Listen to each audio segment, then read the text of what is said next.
My name's Alain de Botton. I'm a philosopher and I'm here at the Future Summit.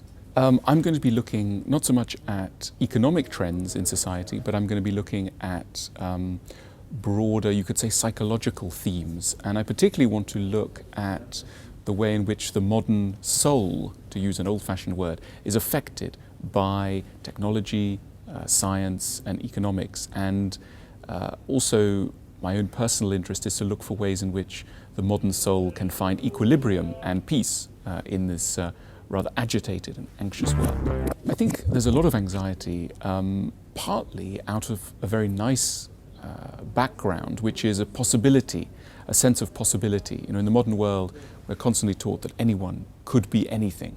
And this is a very exciting idea, but it also leads to great restlessness, because if you tell a population anyone can do anything, you'll still have most people who are not doing anything particularly extraordinary, but who will have a constant sense that they should be somewhere else other than they are.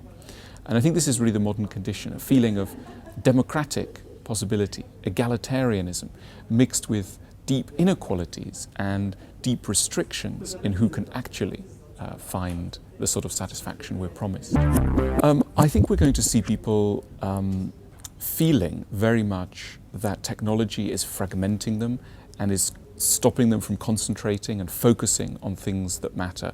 I think we'll see an enormous amount of nostalgia for pre-technological situations and attitudes. I think marketeers need to realize that they are dealing with audiences that have been promised things now for maybe 3 generations. We have about 3 generations of advanced consumer society here in the West. And many of the promises have not been delivered, that cannot be delivered, particularly in relation to personal life, the idea of constant personal fulfillment, and also work life. So we're dealing with an audience that is in danger of cynicism.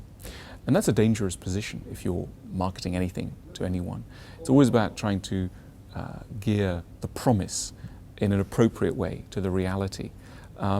So I think we have people who are very anxious, very in need of answers, and who will not at the same time take easy shortcuts in terms of how they're going to spend their hard-earned money. So all of this we need to be aware of. People talk of greater sophistication in consumers, and often that means, people think that means greater luxury.